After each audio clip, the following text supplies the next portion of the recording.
Hola a todos, bienvenidos a un nuevo episodio de nuestro programa de seguimiento de mercado de tiempo real. Como cada fin de semana, pues estamos aquí delante de las pantallas intentando analizar la evolución de los mercados, intentando pues adaptar nuestros sistemas y nuestra estrategia al pulso, al sentimiento de mercado, que como os digo siempre es algo muy importante.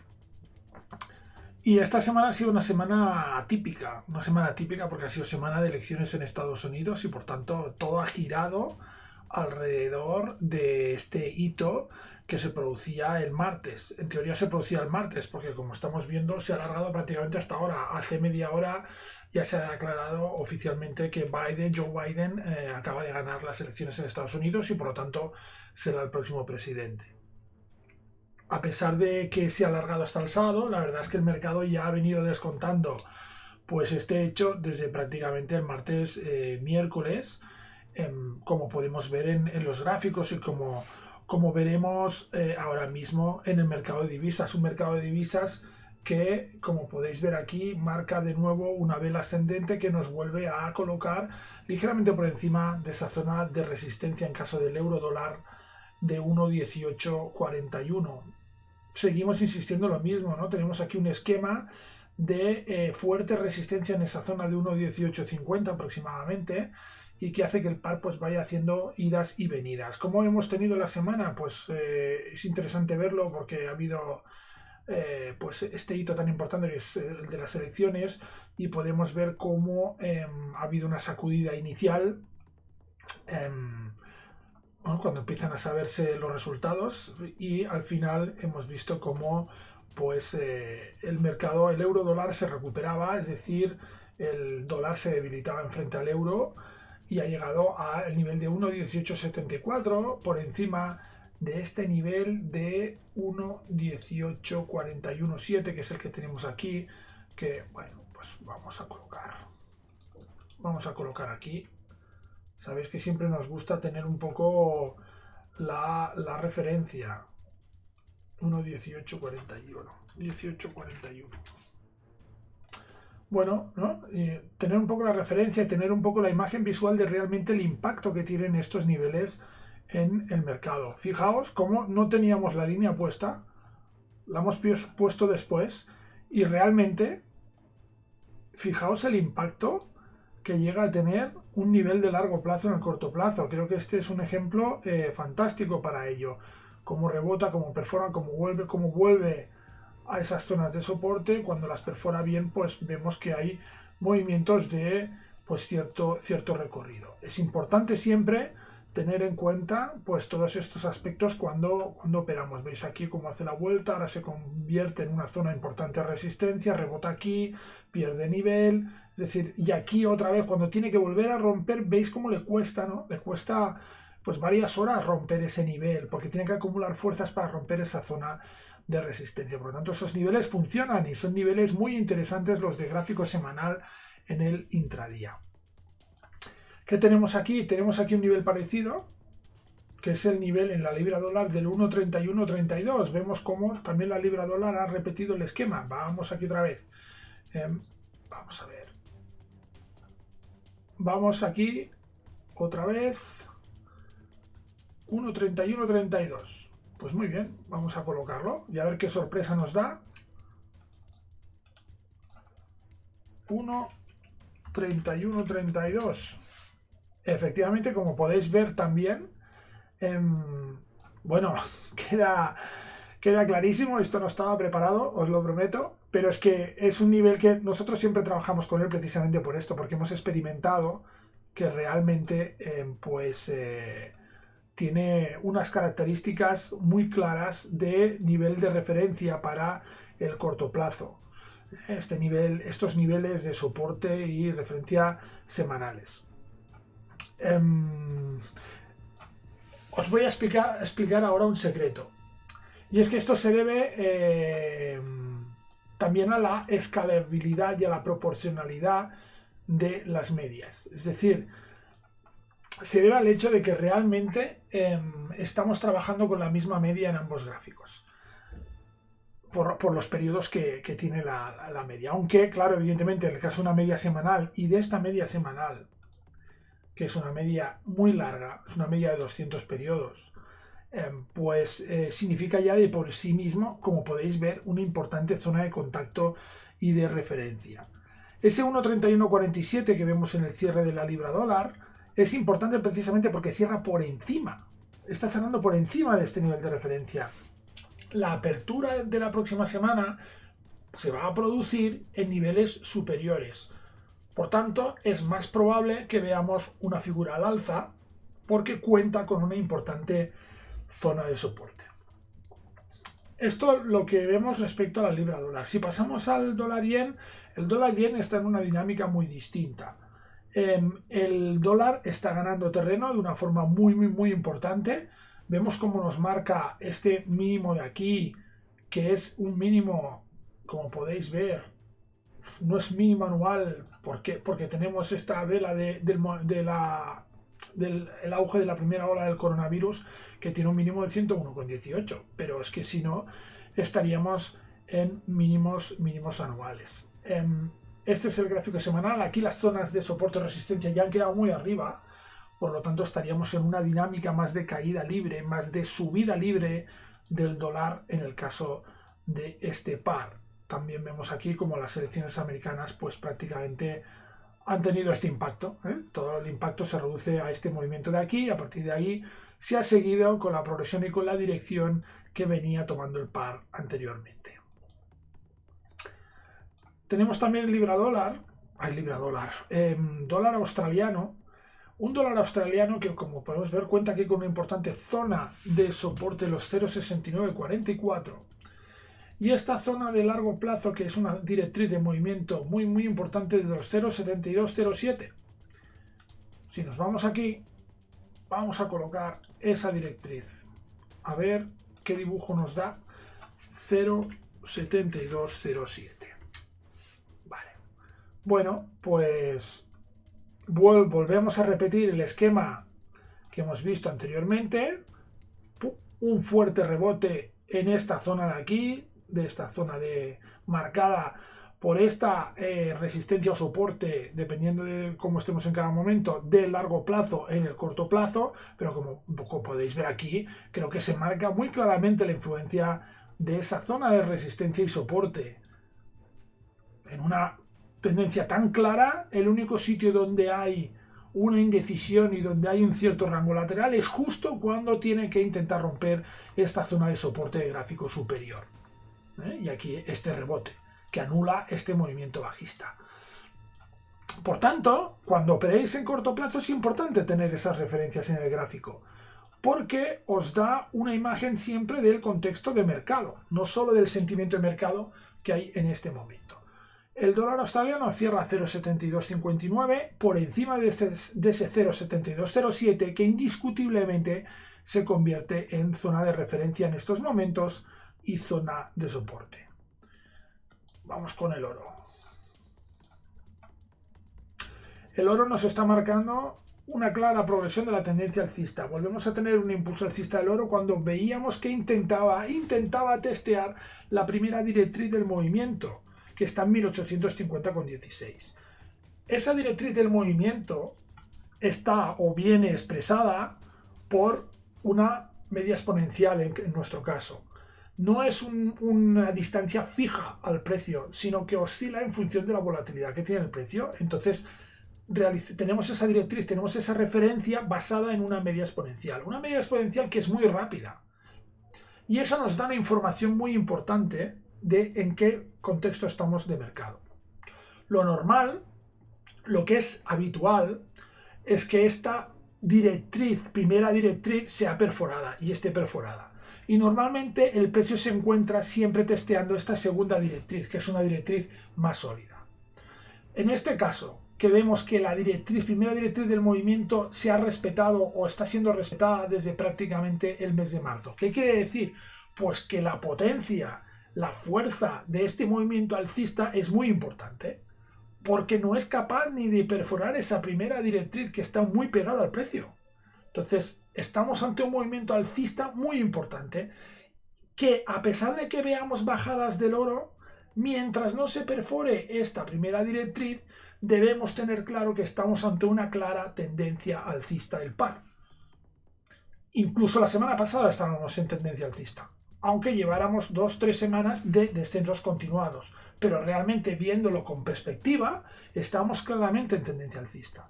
$1.951 con 95 centavos la onza. Vemos aquí claramente cómo se respeta esta primera directriz del movimiento. $1.857,99, $1.858, esa zona de referencia, los 1858. Aquí, ¿qué estamos viendo? Un movimiento de corrección, pero no un movimiento de cambio de tendencia. El oro no ha cambiado de tendencia, sigue alcista. Lo que pasa es que, claro, después de tocar los 2075, pues se tiene que tomar un descanso el pobre. Y es lo que está haciendo, está buscando soporte. Parece que la tendencia alcista sigue tan vigente que es que no llega ni a testear físicamente ese soporte. Es que se queda antes. Como podéis ver aquí, veis que antes de tocar ese soporte, el par ya corrige y ya nos vuelve a impulsar hacia arriba. Dato muy positivo y señal muy positiva, muy indicativa de que realmente seguimos con una fuerte tendencia alcista en este momento en el oro. Y una buena oportunidad para entrar, seguramente.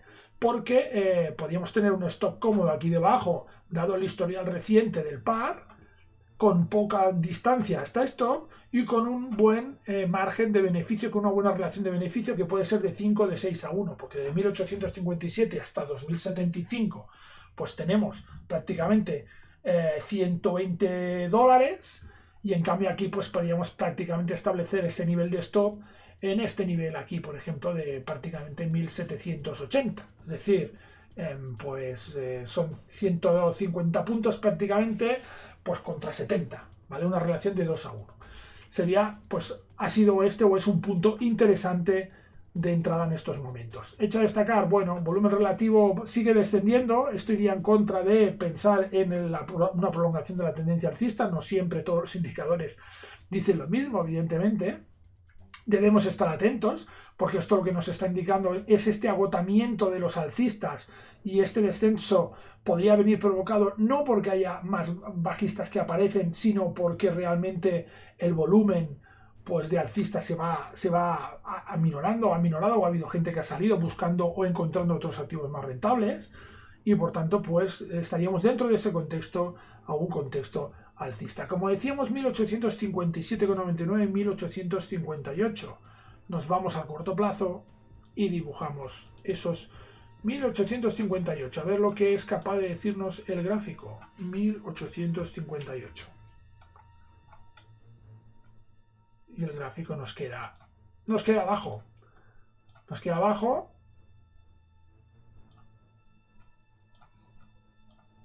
Exacto, ¿vale? Imaginaos, claro, es que es lo que os decía, estamos en plena, digamos, tendencia alcista, por lo tanto es una referencia, pero es una referencia que queda muy lejos. Pero a pesar de eso, podéis ver aquí cómo realmente influye ese nivel también en el oro y marca mucho la tendencia. Es una excelente zona de soporte desde el cual pues el par vuelve a subir otra vez de nuevo. Veremos qué pasa la próxima vez que teste este nivel de 1858. Por ahora vemos pues que el par está alejado y en el corto plazo deberíamos coger otras zonas de referencia para examinar si realmente pues el par en el corto plazo cambia de tendencia. Vamos con el West Texas, $37 con 62 centavos, zona de referencia 39,35 dólares. Tenemos aquí una tendencia bajista, parece que hay una cierta recuperación, pero tenemos una tendencia bajista que se está formando después de que el barril llegara a cotizar a menos de $9 barril, pues no ha recuperado bien ese vigor, esa fuerza del precio. Y como podemos ver aquí, pues bueno, con una caída tan profunda le ha costado mucho recuperar y se ha ido agotando en niveles próximos a los $43, $43,5, es donde habría una importante zona de resistencia. Desde ese punto, la horquilla nos llegaría prácticamente a esos $39,49, que 39,35, que marcan la primera directriz de ese movimiento, que en este caso es bajista y que, como está siendo respetada, o al menos ahora mismo se ha perforado de nuevo hace pocas semanas y está siendo respetada, nos indicaría un fuerte sentimiento bajista en el par. 39 dólares con 35 centavos. Vamos aquí y 39 con 35 y voilà, ¿no? Parece esto cosa de magia, pero no lo es. No lo es. Mirad aquí cómo claramente hay estas zonas de resistencia. Mirad aquí también cómo hay esta zona que ejerce de soporte o de resistencia en cada caso. Pero mirad cómo el par pivota alrededor de esta zona. Es decir, va y vuelve. Es una zona importante, es una zona interesante y a tener en cuenta a la hora de operar. Esos 39,35 en este momento. Lo dejamos ya marcado aquí para nuestra operativa, que es una buena estrategia tener marcados pues estos niveles. Esto respecto al análisis directo del mercado que hacemos, del análisis concreto y directo de los gráficos. Ahora pues vamos a comentar también algunos otros aspectos del mercado más macro o de algún otro activo distinto que creemos interesantes. Vamos a empezar con el Ethereum.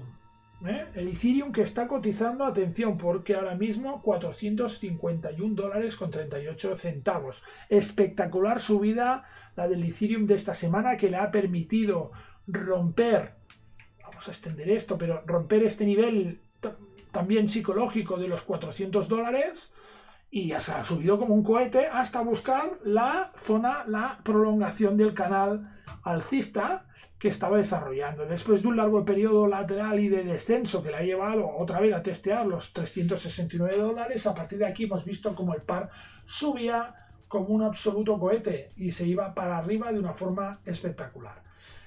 Ahora mismo definimos una nueva zona, un nuevo pico, un nuevo máximo en esos 460 dólares que viene marcado por esta prolongación de la directriz, por esta prolongación del canal, y que haría pues normal que aquí se produzca un retroceso como se ha producido. Dato primero interesante, a ser posible que no nos rompa esta prolongación de este canal aquí, de este canal adicional que hemos dibujado aquí, y que nos vuelva para arriba. Si no nos rompe aquí, habría más posibilidades de que veamos una perforación de este nivel y entonces ya iríamos a buscar niveles referentes a los 520 dólares. Podemos también ver un poco, bueno, ya hemos visto aquí cómo ha evolucionado el mercado de divisas esta semana, sobre todo con los datos de elecciones, y hemos visto cómo pues el dólar ha resultado perjudicado prácticamente en todos los casos. No ha habido efecto pánico en estas elecciones, como tenemos aquí en nuestro particular indicador del pánico, nuestro gráfico del pánico particular, donde vemos que el VIX pues lleva en franco descenso prácticamente desde inicios de este mes de noviembre, y a destacar aquí el ascenso del oro, el ascenso del Bitcoin espectacular también, y el ascenso desde que prácticamente tuvo lugar las elecciones norteamericanas del índice de renta variable por excelencia, que es el SP. El único que desciende aquí es el índice dólar, ¿vale? Un índice dólar que con su bajada, con su descenso de la cotización del dólar, lo que hace es restar presión al resto del mercado. Porque recordar que es muy importante tener en cuenta ese concepto de activo en liquidez. El mercado, ¿cuándo considera que tú estás en liquidez? Y estoy hablando a nivel internacional, no estoy hablando a nuestro nivel. Estoy hablando a nivel internacional, a nivel global. Si hablamos a nivel global, es decir, si consideramos que realmente solo existe un solo mercado financiero, que esa es, digamos, es mi teoría, solo existe un solo mercado financiero. Hay múltiples mercados donde tú puedes comprar múltiples activos o puedes transaccionar múltiples activos, pero solo hay un mercado financiero, solo hay un patrimonio mundial. El mundo crece cada año un 3%. ¿Qué quiere decir? Pues que cada año se genera, entre comillas, un 3% de dinero nuevo. Todo el resto de dinero que se mueve, todo el resto de capital que se mueve, que entra en un activo, es porque sale de otro, porque ya existía anteriormente. Tener ese concepto claro es muy importante, porque tendremos claro o veremos con mucha claridad que cuando un activo sube mucho es porque otro baja, porque esa liquidez tiene que absorberla de algún sitio, no se crea de la nada, excepto un pequeño porcentaje que es el de crecimiento anual. Dada esta explicación, si lo vemos todo como una unidad y como un solo mercado, ¿qué sería en ese sentido, en teoría, considerar que estás en liquidez? pues dado que la mayoría de activos cotizan en dólares y el dólar es la moneda de referencia, estar en liquidez es estar en dólares. No estar en euro o estar... No. Estar en liquidez es estar en dólares cuando hablamos de productos financieros, en líneas generales y buscando la forma mayoritaria de estar en liquidez de ese concepto, ¿no? Y esto pues indica muchas cosas. Entre otras, ¿qué indica? Pues evidentemente en una situación en la que vemos el índice dólar, que es esa cesta de divisas contra el dólar ponderada, pues nos da una idea de la valoración del dólar en el mercado mundial. Entonces, digamos, demanda de dólares pues ha bajado. ¿Por qué? Porque los inversores prefieren buscar rentabilidad antes que seguridad, porque entienden que no les es necesario tener tanta seguridad y por lo tanto se desprenden, no están en liquidez, compran activos que pueden ser cualquiera, que puede ser Bitcoin, que puede ser oro, que puede ser renta variable, que puede ser cualquiera, compran cualquier activo, dependiendo de preferencias, objetivos de inversión, criterios, etcétera, etcétera.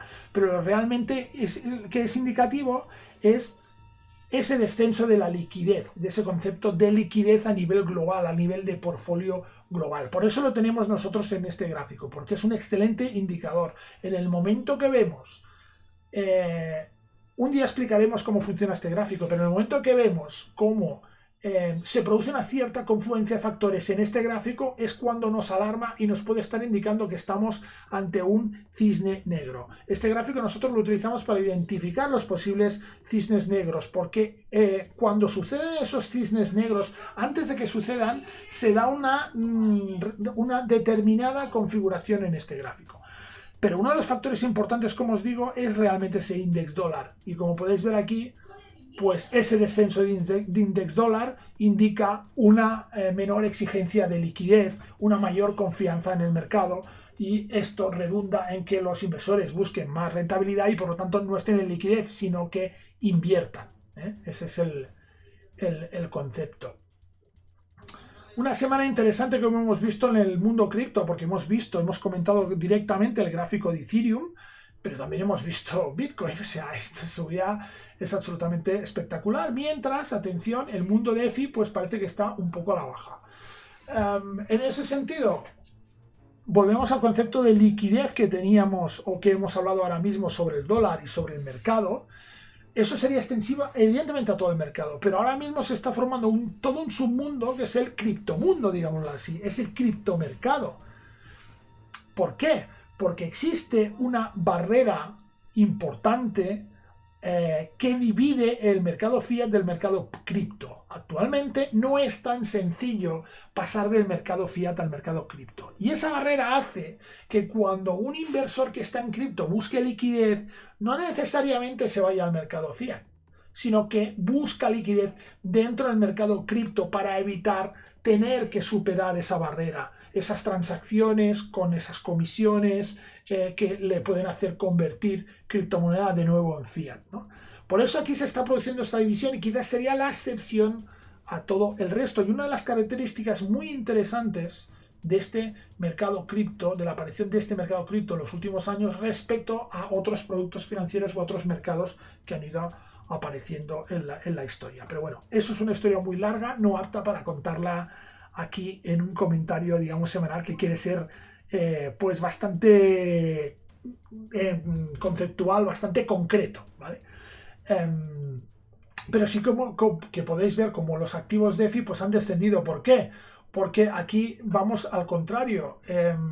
Lo que ha aumentado es la liquidez, ¿vale? En ese sentido, la liquidez de esos inversores, criptoinversores, normalmente se refleja tanto en Bitcoin como en Ethereum, sobre todo en Ethereum, ¿vale? Sobre todo en Ethereum porque Ethereum tiene todo ese universo, esa capa DeFi por encima. El Bitcoin sería más pues a causa, digamos, seguramente de la inversión que se está produciendo en este momento y la búsqueda o el rol que está adquiriendo Bitcoin como activo refugio.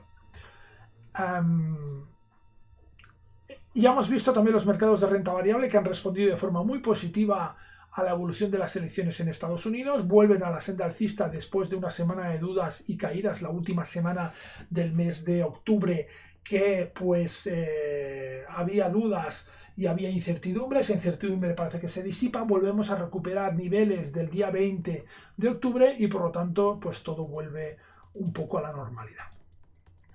Y respecto a los bonos soberanos, pues tenemos también una ligera tendencia al alza de las rentabilidades, pero tampoco sin nada muy destacable.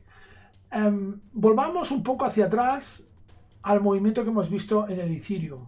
En el caso del Bitcoin, pues es un movimiento distinto y en este caso lo podríamos, como hemos dicho, pues relacionar más directamente con el tema de inversión y búsqueda de activos refugio que puedan tener ciertos inversores. Pero ¿qué ha pasado en el caso del Ethereum?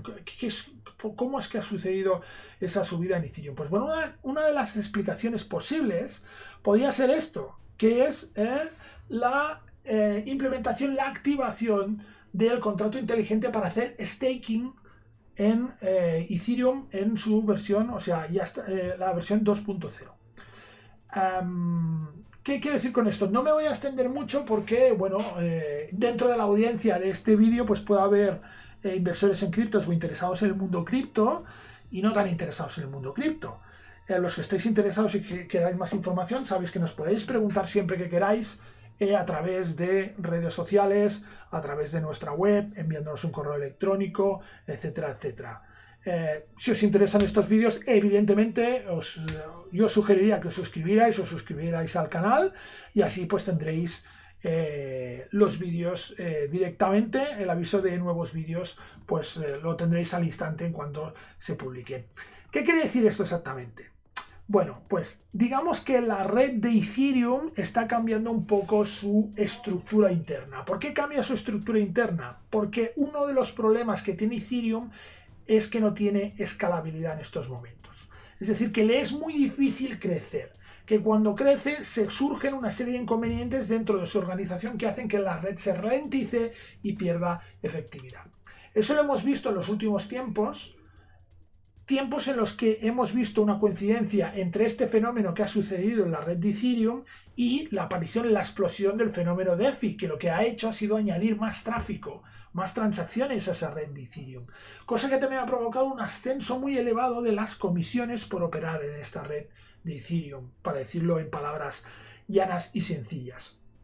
Ya desde hace tiempo, como se había detectado este problema, se está debatiendo en la comunidad cómo solucionarlo.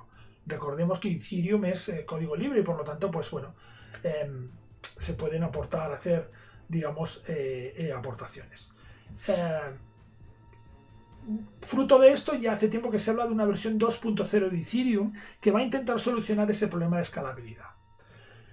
Dentro de esa versión, uno de los criterios que se va a cambiar es lo que se llama el algoritmo de consenso, que tampoco nos vamos a extender, pero el algoritmo de consenso de Ethereum ahora mismo es el mismo que tenemos en Bitcoin, que sería la prueba de trabajo, que es un algoritmo muy costoso de trabajar, y parece que esto quiere cambiarse para hacer, entre otras cosas, que la red pues sea más ágil y más rápida, y este es el objetivo. El objetivo es cambiar esa prueba. Para cambiar esa prueba, para poder participar dentro del proyecto Ethereum a partir de ahora, y si todo va como se calcula o como se tiene previsto, pues va a ser necesario disponer, almacenar o tener guardados cierta cantidad de Ethereum. ¿Vale? Esa cantidad de Ethereum te va a dar un peso a la hora de decidir el futuro de la misma red. Teniendo en cuenta eso, ¿qué se ha hecho ahora? Pues se ha iniciado el proceso de despliegue de esa segunda versión de Ethereum, de esa versión más optimizada y con, digamos, mucho más pensada para que sea escalable, y se ha liberado ese contrato inteligente que es el que podrá facilitar que la gente empiece a almacenar esos Ethereum. Eso ha sido esta semana. ¿Qué tiene que ver con esta subida del Ethereum? Hombre, pues yo creo que algo debe tener que ver, ¿no? Porque ha habido una compra de Ethereum pues más elevada, digamos, de lo normal, o ha habido un fuerte desequilibrio entre oferta y demanda, como nos marca el precio. Es una especulación, pero realmente debemos seguir, sobre todo si nos interesa el mundo de las criptomonedas, toda esta evolución del Ethereum y del mundo de Ethereum y de cómo va a implementarse esa versión 2.0, porque seguirá afectando seguramente a la regulación. Y si no sigues este mundo de las criptos, mi consejo es que lo hagas, porque realmente vemos que es algo que es el futuro de los mercados financieros, que es algo que está aquí, que no se va a ir, y que en muchos puntos es muchísimo más eficiente que los productos actuales y la forma de trabajar actual. Por tanto, es de prever que como mínimo ocupe una cuota importante en el mercado, ¿no? En las transacciones financieras. Creo que es algo muy interesante. Saber que también podéis encontrar información sobre criptomonedas y sobre fintech en general también en nuestra web forexperiences.com. Y nada más, creo que como siempre no nos dejamos nada. Vamos para rematar de forma muy rapidita.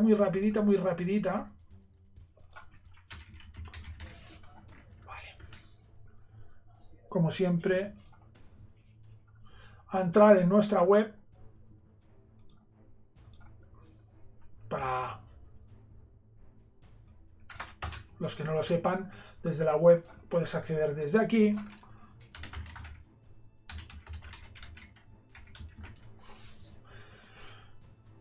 Y aquí vamos a ver nuestro calendario. ¿Qué nos depara esta semana? Bueno, pues esta semana que viene, después del empacho de noticias de la primera semana del mes, coincidiendo además con unas elecciones USA, que eso ya, pues, digamos, monopoliza todo el mercado, pues tenemos aquí diversos hitos que nosotros hemos destacado y que deberéis tener en cuenta. Hay una cumbre, un evento organizado en Londres, el Green Horizon Summit, que bueno, pues va a contar con la presencia de Christine Lagarde y con la presencia de Andrew Bailey, gobernadora del Banco Central Europeo, gobernador del Banco de Inglaterra.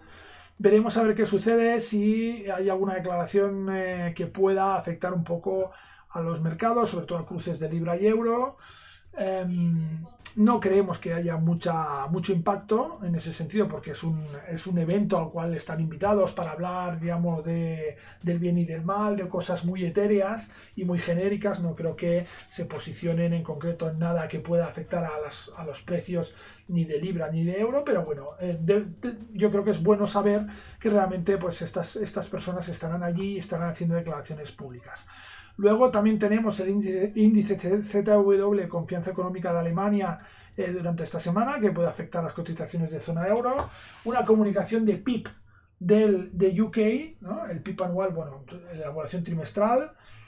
Veremos también qué sucede con ese impacto del COVID y ese posible impacto duda sobre Brexit, que siempre planea sobre la economía británica. Y cerraremos el jueves con un fórum sobre política de bancos centrales que organiza el BCE y que cuenta pues con presencia telemática de Powell, de Bailey y de la misma Christine Lagarde. Por lo tanto, deberemos estar pues muy atentos a lo que puedan comentar en todo este tipo de eventos. Estos son los eventos de referencia que nosotros hemos seleccionado, pero recordad que aquí en nuestro calendario tenéis todas las noticias ya previamente filtradas, las noticias más importantes que pueden afectar a vuestro trading.